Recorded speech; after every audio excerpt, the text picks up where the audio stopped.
So what I suggest to you is that if you're doing that, if you're putting on that persona, if you're putting on that mask, that you're risking an ability to be empathetic, to connect to other people, particularly to connect to the people who need it the most, the people who are struggling to be themselves, the person who is in the hallway, the person who does fall out after class.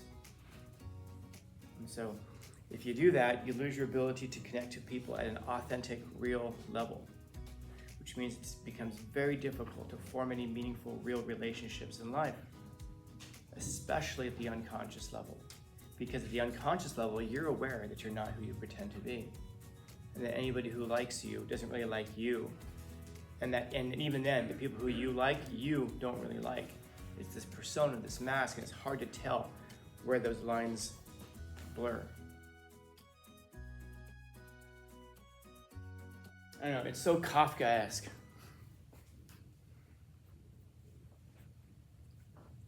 So he realizes he realizes that life is a costume party, but he shows up with his real face. In other words, what's the costume party? That's what we're saying. People who wear a mask and pretend to be something other than what they are.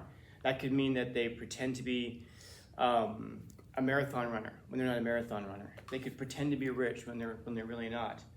Or hell, they could even pretend to be loyal. They could pretend to be your friend when they're not. Now, we tend to look at people like that and say, we tend to think of them as evil or wicked or terrible. Like, oh my God, they're so two-faced, they're so this, you can't trust them, they're backstabbers. Do you think that people realize that they are those things, though? Like, I was asking that question, why is it that people would be this way? I don't know that most people who are two-faced wake up in the morning and say, my goodness, I'm two-faced. I'm talking trash about this one person who's my friend, and I wonder if you had a recording of that person talking trash about you, and you played it for them, how they would feel about it. My guess is that they would probably be completely embarrassed by it, because we don't oftentimes think of what things actually are. We tend to think of things as we intend them. In other words, if you find someone who's trash talking you, and they're a friend of yours, allegedly. Now, I wonder if they sit there and would realize, oh yeah, I'm trash talking my friend.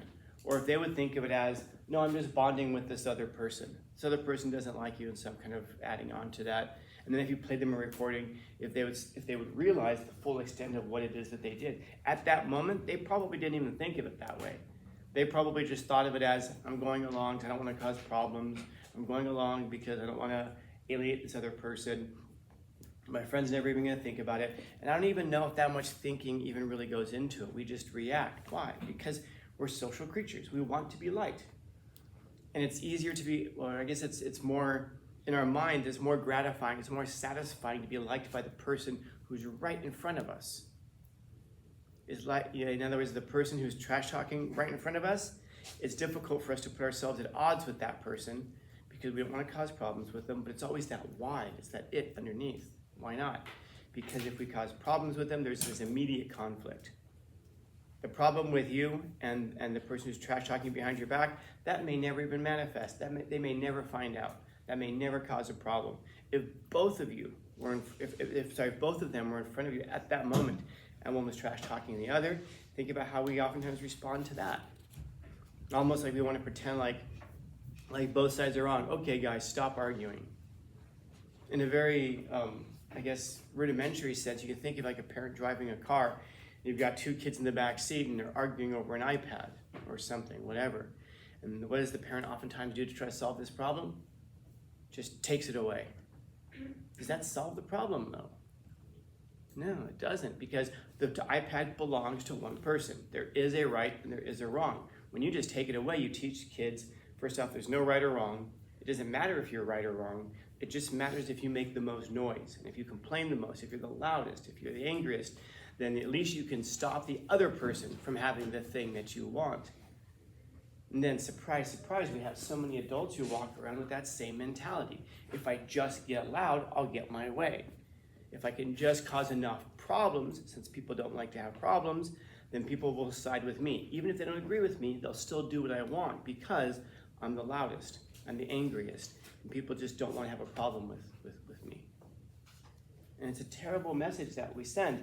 But I understand, on the same token, it's very difficult when you're driving a car to pull over turn around, sort it out, figure out who's right and who's wrong. I don't know how many times you have to do that before they finally get the message that that's what's going to happen. But it's this I don't know, it's this aversion that we have to sorting things out, to figuring out what's right and what's wrong truly, and standing for it, that causes so many of those problems I'm describing right now. If kids learn early on, I have to, I want this iPad, I'm angry that I don't have it, so if I can't have it, nobody will. You start an argument with it, and you know your parents are going to take it away from you. You've learned that in the future, when you have friends, if you want to turn one friend against the other, all you really got to do is just trash talk one, and then that person will probably side with you because they just don't want problems. They'll at least agree with you. And it's difficult for us. If you're sitting there and you have one person who's trash talking another one, it's difficult for us to agree with that person in the moment and then later on try to stand up for the other person. We almost have to justify it like yeah, I do agree with them actually, because the alternative is to acknowledge that you're two-faced. And one of the ways that we deal with trauma, one of the ways that we deal with our own personality defects, one of the ways that we deal with our own screw-ups, oftentimes, is by pretending they don't exist or by explaining them away. Yeah, I lied to that person, but it's because, well, it wasn't really a lie. They deserve it. They really are as bad as I'm saying. In other words, we have to convince ourselves of the lie just so that we can psychologically live with ourselves. Because the alternative is to recognize what we are, which is two-faced and betraying and all that. And the alternative is to stand up for those things, but that's difficult, especially in that moment, because it's probably a moment that you weren't even looking for a problem. You're sitting there with a friend after school, just hanging out, and then all of a sudden you find yourself in the position of having to stand up for somebody. And for a lot of people, it's very difficult. It wasn't a fight that you wanted at that moment. And so, but the interesting thing here to me is this first part. I was ashamed of myself. So he shows up to life, and he's himself, because everybody tells you, be authentic, right? Be yourself, be real. We love real. But then when you express your real views, when you really are who you really are, then people don't accept you. It's like we oftentimes say, you got to be yourself. Who cares what the world thinks? Excuse me. But then aren't we afraid of that quiet kid in the hallway who sits by themselves? How often do we take that one quiet kid and say, hey, come with us? Or that one person who seems a little strange, a little odd, how often do we let them join our group? Because after all, they're just being themselves. That's just how they are. It's one thing for us to say it. It's like I remember several years ago, a student, I want to say it was a Saturday school, I believe it was. This kid fell asleep in the class, and it was towards the end. So when that happens, I just cross you off. I don't give you credit for it. So we actually let out for Saturday school, but because there's no bell, he's sleeping through all that. And he's like, how do I say it? He's a ugly kid. He's not a good looking dude, man. He had a lot going on there that he was struggling with his looks. Now, some of you are thinking, that's so mean. Perfect. That's exactly part of the story. And so there were these girls who were sitting around, and they were like, well, wake him up. I said, no, don't wake him up. Let him sleep through his Saturday. I turned off the lights and I was leaving. And I actually went, and they were like arguing with me. I go, don't argue with me. It's not your room. It's not your student. Get out. So when I went to leave, they were like at the door, and I said, oh, you guys are such heroes. And they were like, well, you don't be so mean. I said, oh, okay. So when he wakes up, are you going to ask him to join your friend group? When you guys see him on Monday, you guys need to bring him over and have him hang out with you? Any of you guys want to go to prom with him? They wanted nothing to do with him outside of that, but they wanted to virtue signal in the moment to be like, no, but we're gonna stand for him because it's not his fault. It's just this or that. It's easy for us to be compassionate when there's nothing really on the line for us to be wagering with. Now, if you show up to life and you are your authentic self, are people going to live up to their principles of accepting you as you are? No. Probably not. Probably not. But it's a question. And it's a real question. Unfortunately, it's become a meme, but it is a real question. Would you rather be accepted for something that you're not, or would you rather be rejected for the thing that you are? Because if you allow yourself to be accepted for something that you're not, it can't help but skew your view of the world. You start to live in like this false self, pretending to be something that you're not, but trying to somehow, I guess, coordinate that with the world in a way, if that makes sense. In other words, trying to, you're a pretend character trying to live in a real world. And you realize that even if people like this facade of who you are, of who you're pretending to be, they're never going to like you for who you actually are. Which means 24/7, you're on guard. Are they going to find out who you are? Can you ever, how am I supposed to answer this question? What am I supposed to say is important to me? What kind of food am I supposed to say that I like? What kind of views am I supposed to espouse so that this mask, this facade doesn't break down? And you've probably heard it said before, life is suffering, and you don't get to choose not to suffer. So there's the question, which one are you going to suffer for? For being who you really are, or for being who you're not? Because you can pretend to be who you're not.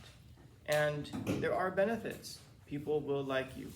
Well, people will like, not you, people will like the facade that you create. People will give you opportunities based off of that. But I wonder, what's the difference between that and a psychopath? A psychopath who pretends to be something that they're not so they can get ahead in life. So I guess at that point, what's the difference between us and a psychopath? And of course, a psychopath is characterized by an immaturity, of course, and by a lack of empathy. And that's the big one, it's the lack of empathy. They don't feel the same feelings for other people that most of us feel.